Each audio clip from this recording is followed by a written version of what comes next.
مفتی صاحب، سب سے پہلا سوال میرا یہ ہے کہ قربانی واجب ہے یا سنت؟ کیونکہ اس پر مرزا صاحب نے جو ہمارے جیلم کے ہیں وہ یہ کہتے ہیں کہ قربانی سنت ہے، واجب تو حنفیوں نے زبردستی اس کو کہا ہوا ہے۔ تو آپ اس حوالے سے کیا کہتے ہیں؟ کیا واجب آپ لوگوں نے زبردستی سے کہا ہوا ہے؟ گزارش یہ ہے کہ قربانی کرنا واجب ہے۔ ٹھیک ہے، کسی چیز کو بھی واجب کرنا یا اس کو سنت قرار دینا یا اس کی شرعی حیثیت بتانا، یہ کسی عام آدمی کا کام نہیں، امتی کا کام نہیں، بلکہ یہ تو اللہ اور اس کے رسول صلی اللہ علیہ وسلم کا منصب ہے۔ اللہ نے ارشاد فرمایا کہ یہ رسول جو تمہارے لیے حلال کریں وہ حلال ہے، جس چیز کو حرام کریں تمہارے لیے حرام ہے، جو تمہیں ادا کریں وہ لے لو اور جس سے منع کریں تم رک جاؤ۔ اب ہم نے یہ دیکھنا ہے کہ چھوٹے مرزا صاحب تو چونکہ چھوٹے مرزا صاحب ہیں، یہ بڑی بڑی باتیں ان کی بس کی بات نہیں ہے، اگرچہ وہ اپنے آپ کو مجتہد سمجھتے ہیں کہ میں بہت بڑا مجتہد ہوں، میں اجتہاداً یہ کہتا ہوں۔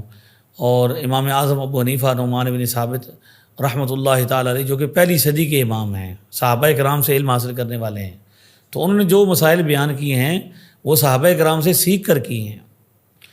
اب امام اعظم ابو حنیفہ فرماتے ہیں کہ یہ قربانی کیا ہے؟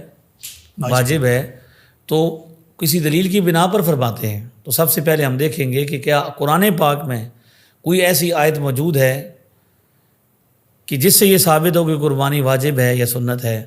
چونکہ دلائل کی جو ترتیب ہے وہ اسی طرح ہے کہ سب سے پہلے قرآن پاک سے، پھر سنت سے، اور پھر اجماع سے، اور پھر جا کے قیاس سے۔ صحیح۔ تو یہ چار دلائل ہیں مسلمانوں کے جس سے وہ کسی بھی مسئلے کو اخذ کرتے ہیں۔ تو سب سے پہلے ہم قرآن پاک سے دیکھیں گے، سورۃ الکوثر آیت نمبر 2 میں اللہ نے ارشاد فرمایا فَصَلِّ لِرَبِّكَ وَانْحَرْ، محبوب آپ اللہ تبارک و تعالیٰ کے نام کی نماز پڑھیں اور قربانی کریں۔ حضرت عبداللہ بن عباس رضی اللہ تعالیٰ عنہما کا قول جسے امام جلال الدین سیوطی رحمۃ اللہ تعالیٰ علیہ نے اپنی تفسیر در منصور میں نقل کیا، وہ فرماتے ہیں یہاں نماز سے مراد فرض نماز ہے اور قربانی سے مراد عید الاضحیٰ کی جانور کی قربانی ہے۔ یعنی اللہ نے نماز پڑھنے کا حکم دیا اور قربانی کرنے کا حکم دیا، یعنی جس طرح نماز کا حکم ہے اسی طرح قربانی کا بھی حکم ہے۔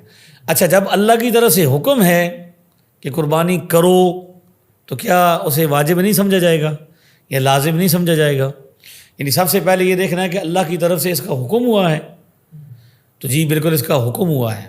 دیگر مفسرین فرماتے ہیں کہ یہاں پہ نماز سے مراد عید الاضحیٰ ہے، نماز عید الاضحیٰ، اور اس کے بعد کیا ہوتی ہے؟ قربانی ہوتی ہے۔ تو ونحر سے مراد نماز عید پڑھنے کے بعد قربانی کرنا ہے۔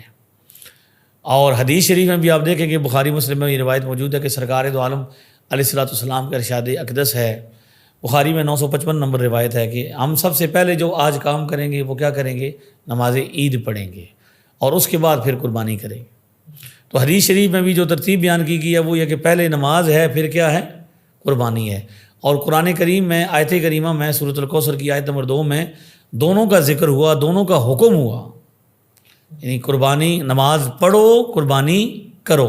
اب ایک عام آدمی کو سمجھائیں عام سے لہجے میں کہ اللہ فرما رہا ہے نماز پڑھو، اللہ فرماتا ہے قربانی کرو، تو اللہ قربانی کرنے کا حکم دے رہا ہے، تو آپ اس کو کیا سمجھیں گے؟ بس ٹھیک ہے جی، کر لیں گے تو تب بھی ٹھیک ہے، نہ کریں تو تب بھی ٹھیک ہے۔ لہذا وہ شخص جو صاحب استطاعت ہے، جس پر قربانی واجب ہے، جو صاحب نصاب ہے، اس شخص پر قربانی کرنا واجب ہے، صحیح، سنت نہیں ہے۔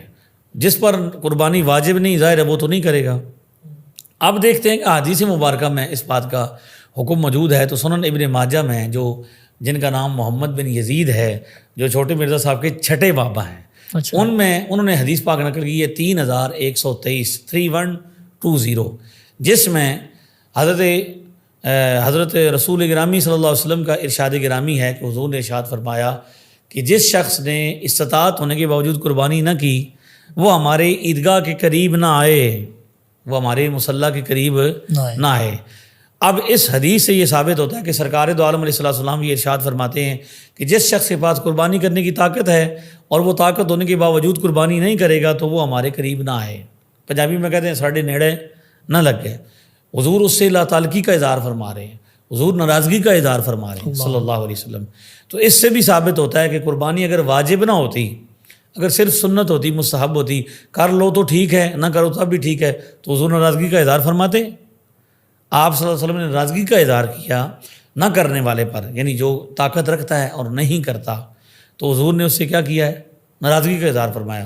تو جس بات کا حکم اللہ بھی دے رہا ہے اور اس کے رسول صلی اللہ علیہ وسلم بھی نہ کرنے والے کو استطاعت ہونے کے باوجود نہ کرنے والے پر ناراضگی کا اظہار فرما رہے ہیں، تو وہ واجب ہی ہے، اس لیے تو ایسا ہے۔ صحیح بخاری میں حدیث نمبر 5556، یہ حضرت برا بن عازب رضی اللہ تعالیٰ عنہ صحابی ہیں، وہ کہتے ہیں میرے ماموں تھے حضرت ابو بردہ رضی اللہ تعالیٰ عنہ، انہوں نے عید کی نماز سے پہلے قربانی کر لی، ابھی نماز عید نہیں ہوئی سی، جان بوجھ کے نہیں کی، ویسے ہی انہوں نے کر لی۔